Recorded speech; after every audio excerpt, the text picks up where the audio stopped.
midnimada sagaalka Madaluug Cabdulqaadir Maxamed Yuusuf oo ku magac dheer Cabdulqaadir Haldoor waxa uu u ololeeyaa midnimada isirka Madaluug oo kamid ah beelaha Soomaaliyeed Cabdulqaadir Haldoor iyo xubno kale oo uu hogaaminayo ayaa ka qayb galay xaflad ka qabsoontay magaalada Awbarre ee xarunta degmada Awbarre Haldoor oo halkaasi ka hadlay ayaa sheegay in uu u taagan yahay sidii loo mideyn lahaa dadkaasi isirka dadka Madaluug oo ah sagaal ayuu sheegay in hadda xilligan si weyn ay u doonayaan sidii loo mideyn lahaa waxaanu xusay inay dib u raaci doonaan taariikhii jiritaankii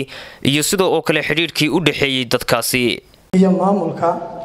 degmada oo iyaguna kaalin muhiima oo muuqata ku leh marstaadku waxaan mahadcelinayaa garsoorayaasha oo aan filayo in ay gar cadaalada ku qaadi doonaan garta ka dhacday horteena intaa kadib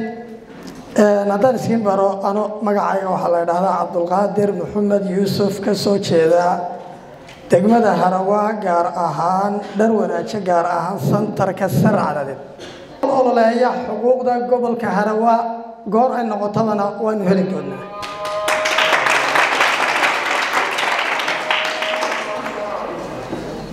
inta badan markaan arkay qiimeyn aan sameeyay oo aan dhinacyo badan ka eegay markaan arkay godololooyin jira aan goostay anigu anoo isxilqaamay maadaama bulshadeena ay dani ugu jirto in aan toosiyo wixii dhiman aan toosiyo inaan toosiyo anigu tala galay waxaan halkan ka salaamayaa wiil ka yimid qorraxay oo u soo lugeeyay ama gaari u soo raacay safar u soo galay madashan sidii uga qayb gali lahaa walaalkeen waa Fadxi Cabdi Maxamed waa wiil waxaan u malaynayaa Samaroon iyo Gadabursi baad inagu taqaanaan Samaroon iyo Gadabursina afarta Samaroon waliba si aad xooga saartaan waa Subeer iyo Makadoor iyo Ciise iyo Yuusuf afartaasaad isku qaladaan Gadabursi ka dhigtaan laakiin ma aha Samaroon waa afartaasi Gadabursi wiilkaas waa wiil Madaluuga weeyaan waa wiil Madaluugna waa halka aan inta badan xooga saaro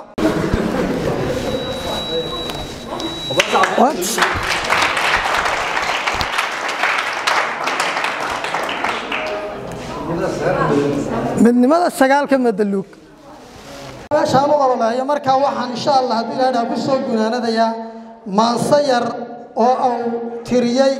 abwaan Tawakkal Cabdi Balalo kana mida garsoorayaasha fadhiya goobtan awna ugu tala galay midaynta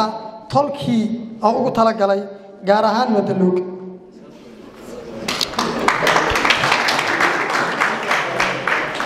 maasadu waxay leedahay hadda gabayga heesaha murtida hibada suugaanta nin hidaystay baan ahay hirwiyo hobalnimo guude iga hooya hadalkan dhahaa waa halhays dhigane haddii aan hilaad iyo dhaxgalo haajir iyo waafog waxaan nahay hubsiimo iyo duul haybad loo wacane hoggaan iyo waxaan nahay dad qaba hagarbaxow sheekhe boqortooyo hayraab sambaa haysa duubkani boqol iyo hal maamuus leh iyo huuftirow awga waagaynu hayneen ahayn hurin walaalaysan meesha hurin walaalaysan Madaluug wuxuu dhalay 9 nin Xasan Madaluug cali Madaluug baynu nahay Xasan Madaluug cali Madaluug Isaaq Madaluug ragay kamida way Madaluug hal qura uu ahaa heer kastuu yahay nin waliba halkiisa xidhiidh loogu hayn jiray haydaartiyo markii laga hirqaday hagar habaqyadii geylan horma guurta hayb kala luntiyo beela kala hoosa ilaa iyo hadeertana ma jiro hawl aan qabanaaye habaaska iska tira hoonayaal waa idin urdaane waxba gabaygu yuun ila hodmine wax ku soo hooyay hami qura haddaan yeelanoon hore u sii guurno waxaan haybinayniyo haddaan garonna hawshiisa hanaankiiyo dastuurkii haddaan dib u habaysiino inaan horumar gaadhnay waa lama hurankee waxaan niga raali gelinayaa Fadxi hal mar yarka Fadxi Cabdi Maxamed barasho wanaagsan waa wiilkaasi waa wiil Isaaq Madaluga isagu waa Isaaq Madalug inagu Cali Madalug banahay waxa dhiman waa Axmed Madalug iyo sideedii kale irable Madalug baa ku jira salaamu calaykum wa rahmatullaahi wa barakaatuh ninka Allah saxaabay mar labaad dadka isirka Madalug ayaa dega wadamada Itoobiya Djibouti Soomaaliya Kenya iyo goobo kale hagaag Cabdixamiid khadka ayaan hay saaxiibayaal fadlan sii share garee muuqaalkan wixii fikirkaaga commentka nagu la wadaag mahadsanid